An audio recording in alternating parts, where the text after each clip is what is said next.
What's up, guys? Welcome back to the garage. G Money with you. I just got a new camera. I don't really know what I'm doing. I'm trying to mess with it. I hope it looks okay, but we just did our year-end episode with our favorite movies. Make sure you look up the podcast to check that out. And I always love wrapping up every year. Two things that I love every year when it comes to film are movie trailers and movie posters. Now, some of these posters that made my list are movies I didn't even like, and in some cases, maybe I haven't even seen. But the movie poster is a beautiful work of art in its own right, and I feel like it should get more recognition every year for really getting the word out about these movies and sticking in people's mind when they see it at the movie theater or online or in the trailer. Let's talk about some of my favorites. I'm going to count down my top 5, but first of all, let me run through a handful that didn't quite crack the top 5. Barbarian, The Batman, Nope, Pearl, hi Mia Goth, and The Black Phone.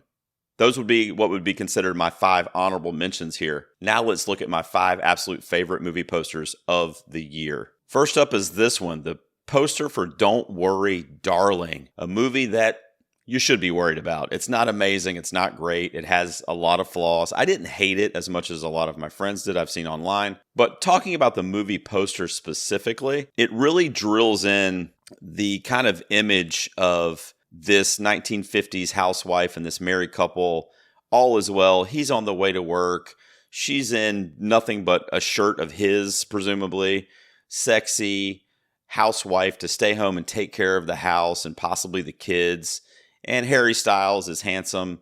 Young businessman is on his way to work. Life is good, right? But in the sky, a plane is crashing. You can see it going down to its descent right as they're sharing this moment of happiness. And I love that juxtaposition. I also love the tagline that separates the two. It says, "Welcome to victory." You have that beautiful California landscape with the hot couple, the happy 1950s vibe. And then you have this horrific crash occurring basically right above their heads. And then in the middle, "Welcome to victory." And you're going, what? Now again, the poster kind of outsold the movie. I wasn't a huge fan of it. I didn't hate it, but I absolutely love the movie poster and the kind of conflicting images that it gives us. It did make a lot of people want to see the movie, as did the trailer, directed by Olivia Wilde, starring Florence Pugh, one of my favorites. All right, now here's a movie I absolutely hated from 2022.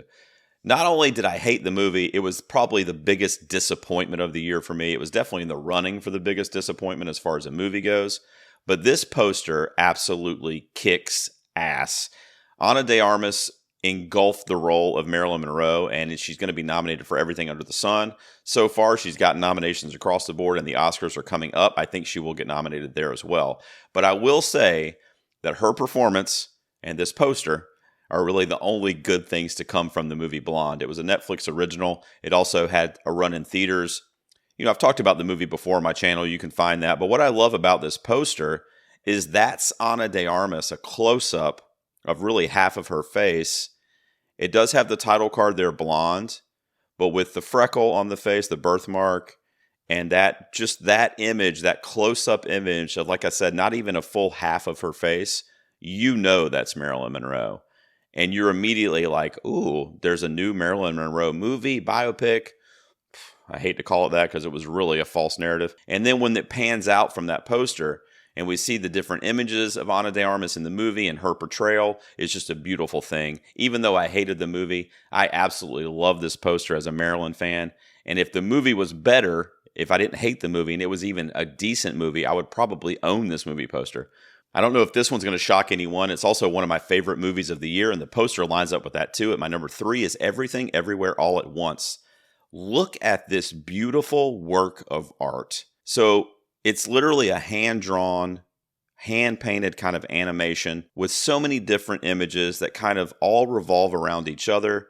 We have the title of the movie in the center there. So you see Michelle Yeoh's character kind of in different places. She's at the bottom. She's at the top. She has all these different kind of things going on. All the other characters are in different universes as well. Jamie Lee Curtis is pretty prominent there in the bottom right of the poster. I love a poster that when you see it, you have to study it.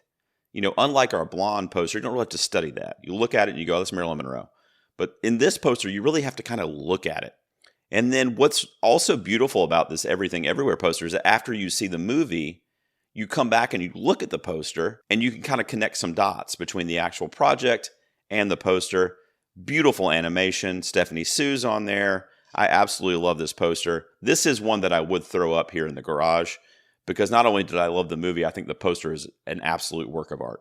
Another movie I loved at my number 2 poster is Ty West's X. A very simple poster. There were other releases of this poster that featured the characters on them, Mia Goth, Jenna Ortega, but this is my favorite. You don't know anything about the movie. You see this poster and you go, there's a naked woman in a field outside of a country farmhouse. What's happening? You read a little bit more into what the movie's about, the porn industry. It's a horror film that takes place in 1979. So you immediately start getting those Texas Chainsaw Massacre vibes. It looks like she has spots of blood on her left leg towards the heel of her foot there. Again, when you start to learn the plot, and definitely after you see the movie, the poster makes a lot more sense. But the beauty of this poster is that you are intrigued immediately if you like that aesthetic. The aesthetic of 1970s, even possibly 1980s.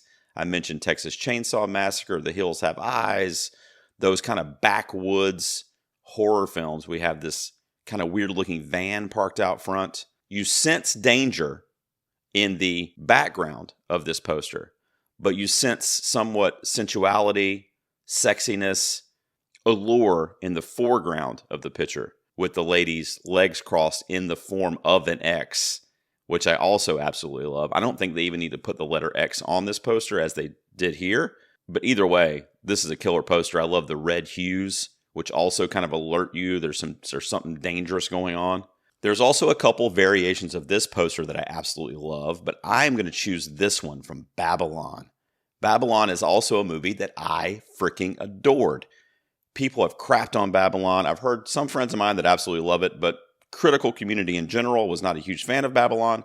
I was. This poster really encapsulates Damien Chazelle's style of filmmaking. Margot Robbie, who is definitely one of our main characters in the film. A lot of the storylines in the film kind of revolve around her character of Nellie, who's this up-and-coming starlet in 1920s/1930s Hollywood. And the roaring 20s are a major focus of this movie, especially the first half of the film. And there was nothing but parties, orgies, drugs, drinking, elephants coming into people's homes during parties, people jumping off of roofs into swimming pools. You know, I wasn't around. How much of that was legitimately accurate, I'm not entirely sure.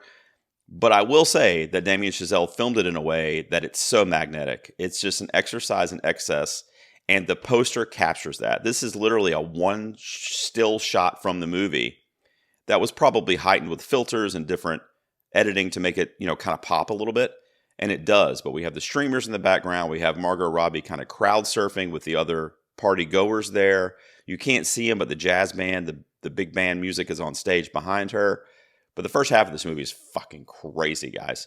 I mean, there's so many things that you'll be like, what did I just watch after that first 45 minutes to an hour? And I feel like this poster, while it's a lot more tame than what you'll see in the movie, kind of grabs the atmosphere and the energy of this film. And I think it's such a beautiful poster, too, with the reds and the oranges, the yellows.